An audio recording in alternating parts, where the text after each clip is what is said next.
Greetings all. Welcome to Aquarian Diary. I'm your host, John Irving. It is April 22nd, 2024. Darkness is the absence of light. Now that sounds like I'm stating the obvious, and I am, but hold that thought. Like many things, the contrast between light and darkness is a continuum. One of the main features of being on the spiritual path is the interplay between the light and the darkness.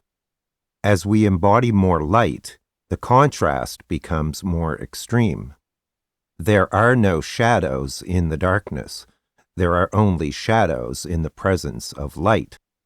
And this, I think, is one of the things that many people don't really fully understand or appreciate about being on the spiritual path, is that as you embody or experience or manifest more light, you become more aware of your darkness. Darkness typically pertains to our wounding, but it can also pertain to our ego, our selfishness, our separateness, our desire to control or manipulate, etc. I myself have had this demonstrated to me countless times. I have been very fortunate at times to be in the presence of very evolved beings in the physical. And when you're in their presence, you can become aware of your darkness in very shocking and dramatic ways. The darkness in the presence of light can actually react very violently. The light threatens it because when the darkness is illuminated, it can't hide. There is nowhere to run. It can't feign ignorance. It can't deny itself and its true nature, because its true nature is weakness, which is the last thing that the darkness wants to admit. Those of us who seek out the light are going to have to go through a very lengthy and extended process of grappling with our darkness. It is unavoidable. Many of us think that we can just bliss out in the light or transcend our lower nature, and that can happen sometimes for a period of time.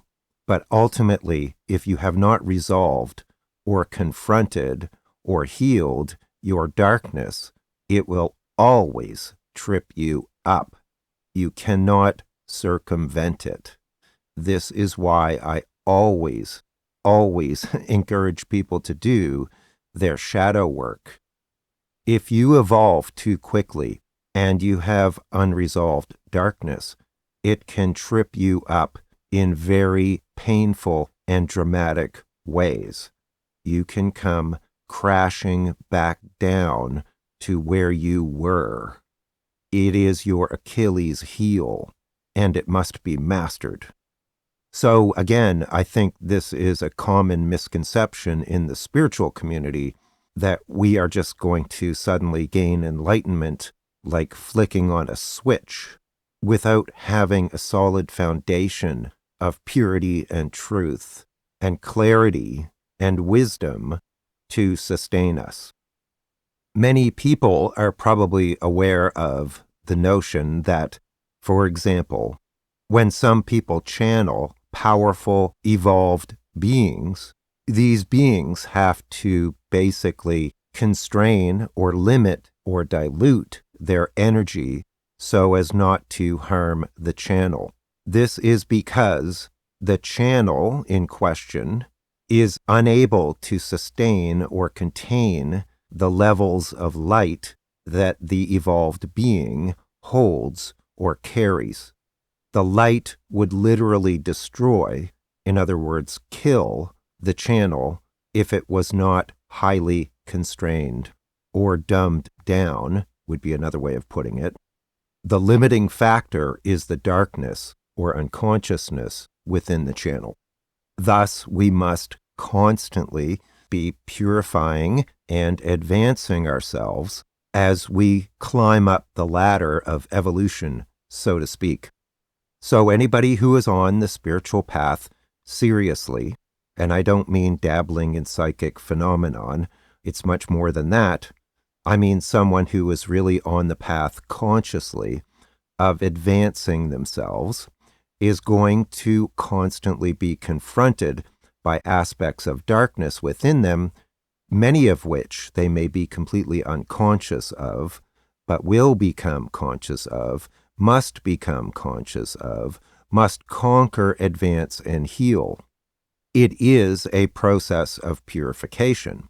And let's not kid ourselves, there are not very many people, relatively speaking, who are fully consciously on a spiritual path.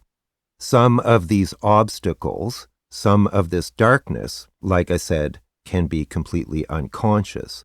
Often it has existed for many lifetimes, and it is so inherent and embedded in the individual that they just assume that it is part of reality, part of their paradigm, when in fact it is arbitrary. It is not real. It is a figment of their imagination, a figment of their experience, a figment of their past life experiences.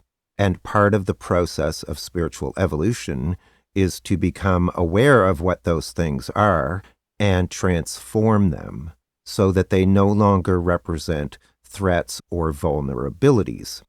Like I said before, I have had experiences in the presence of highly evolved beings where my darkness expressed itself in ways that were completely shocking to me. The darkness can lash out at and want to attack the light because the light threatens its existence. In the presence of light, the darkness will no longer exist. It illuminates it and dissolves it. So yes, the light is literally a threat to the darkness, and the darkness can take on almost a consciousness of its own, and again, we may not be consciously aware of this. This process is not easy. I have had many experiences where my own personal light has triggered a negative response from others, also in rather shocking ways. I could give many examples of how that has occurred. So if you are someone who embodies or carries relatively more light than those in your immediate environment, you can be constantly triggering them, and they can react sometimes in very strange and weird ways towards you. And at times, you may ask yourself, why do people act this way towards me?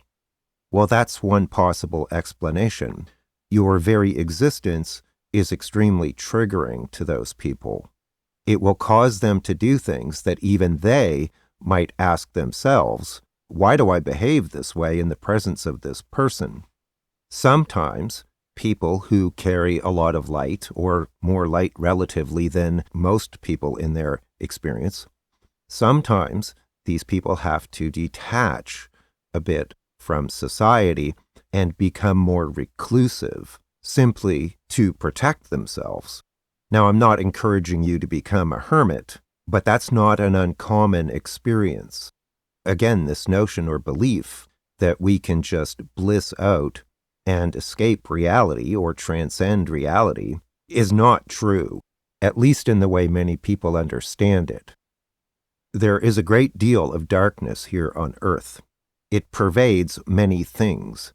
There is light as well, but the light does not act aggressively.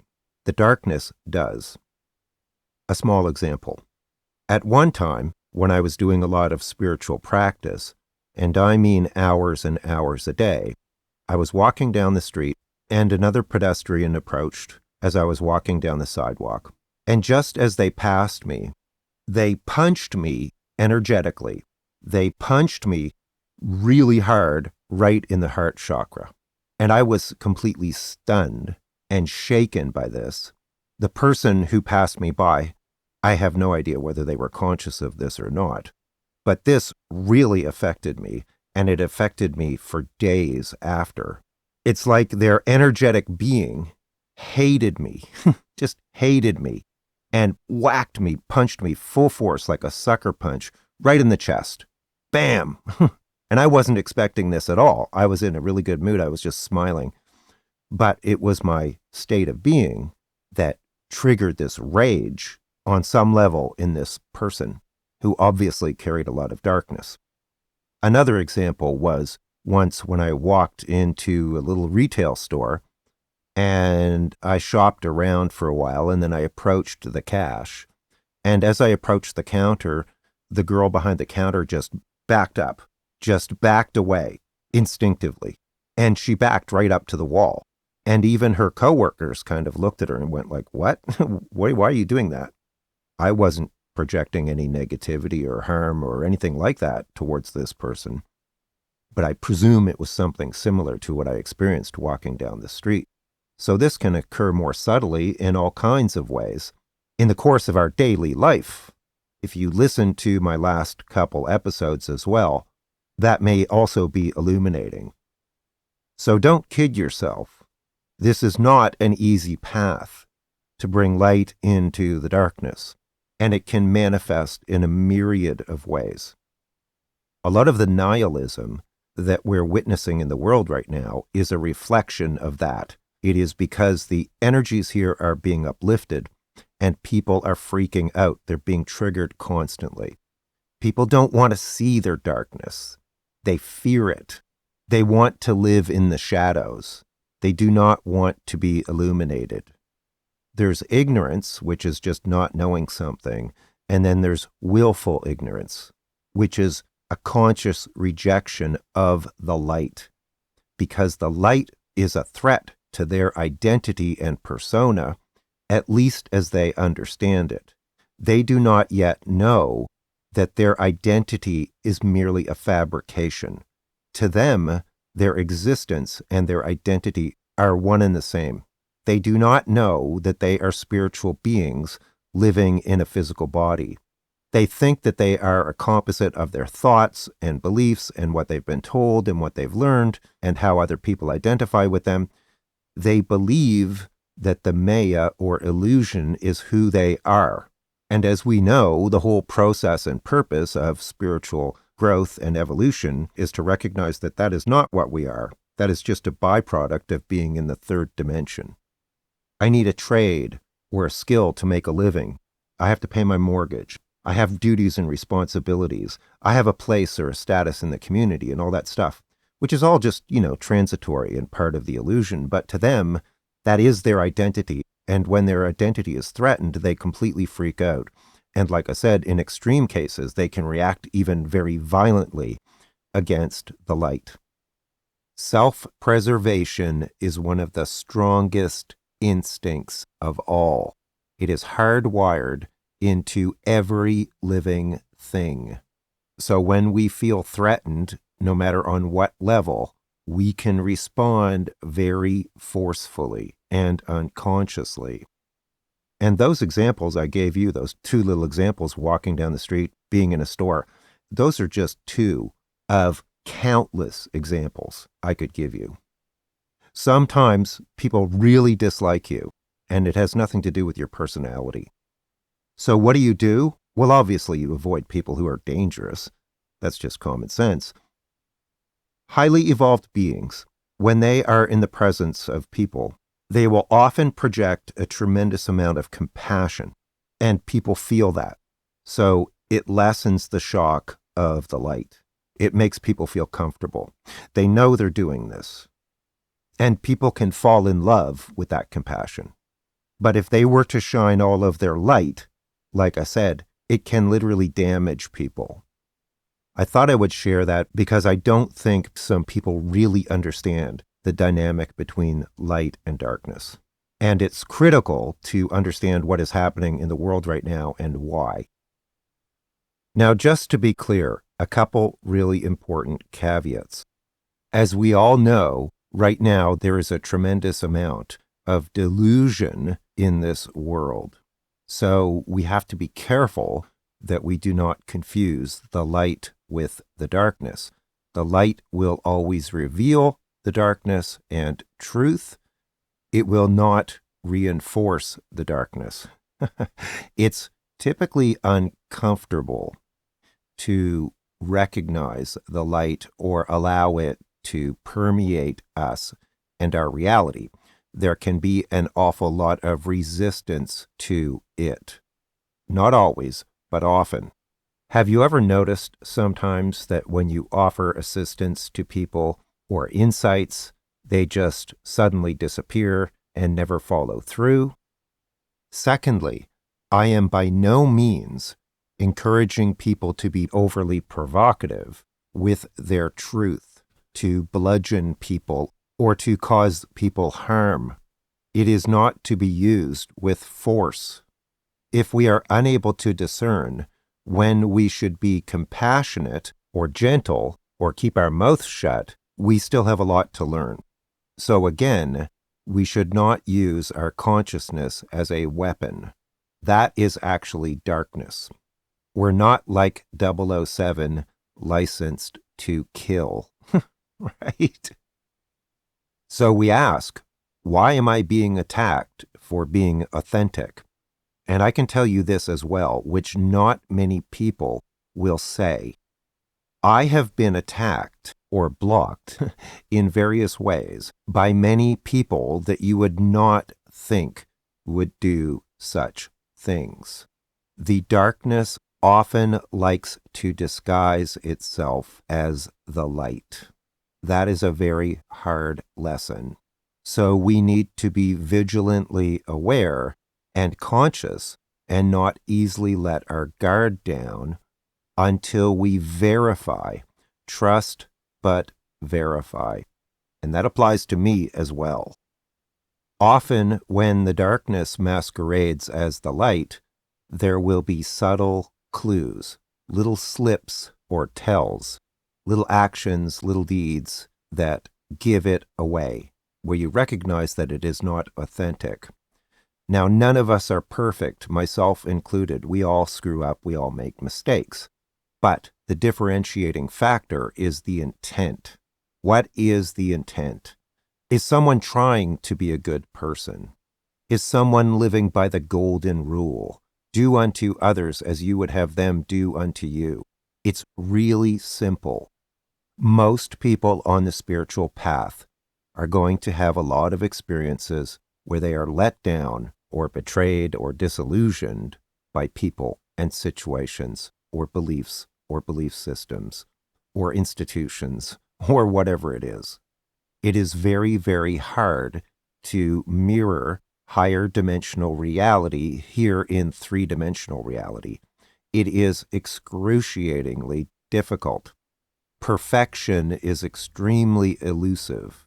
And ultimately, you're probably going to find that the only place where you can experience the manifestation of that is through your own inner consciousness and not in the outer world.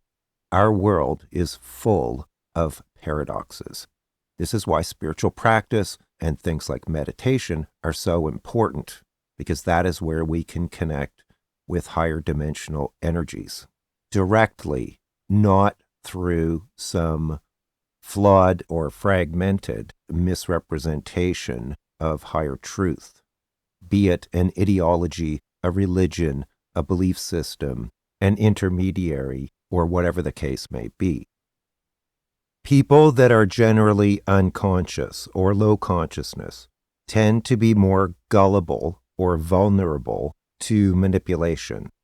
So often the darkness will manipulate such people to get at you, and that is why it is important to keep good company and to not inadvertently make yourself vulnerable to such influences. Some people can be shockingly superficial and self-serving and judgmental about things they should know better than to be judgmental about. Say, for example, like your appearance, or your innate mannerisms, or character, or habits, or lifestyle, or say you question their fundamental beliefs or assumptions. Clearly, we need to be discerning about who we make ourselves vulnerable to. And I can assure you that this will be a constant challenge on your spiritual path. This, I believe, in particular, is grossly underestimated in terms of its impact on you. I regret to say that, but it's true. There are certain astrological transits that will bring these kinds of themes to the fore. It could be Pluto transits, or Neptune transits, or transits through the 12th house, and especially Chiron transits, like Chiron in aspect to your personal planets, or Chiron transiting your first house. You're going to experience these kinds of things. And most of us will at some point. Anyway, I hope that's helpful. This is very much off the cuff, and I hope I've managed to express what I wanted to express adequately and in a way that makes sense. Mercury is currently still retrograde, so fingers crossed. For more detail, check the episode description for other episodes or articles that are related or that I mentioned. And if you're interested in a reading with me, I'll put a link to that as well. I have a 15% off special on currently. Many sincere thanks to everyone who supports me, especially my YouTube members. Thank you very much. Take care, all the best, and I'll talk to you again soon. Bye for now.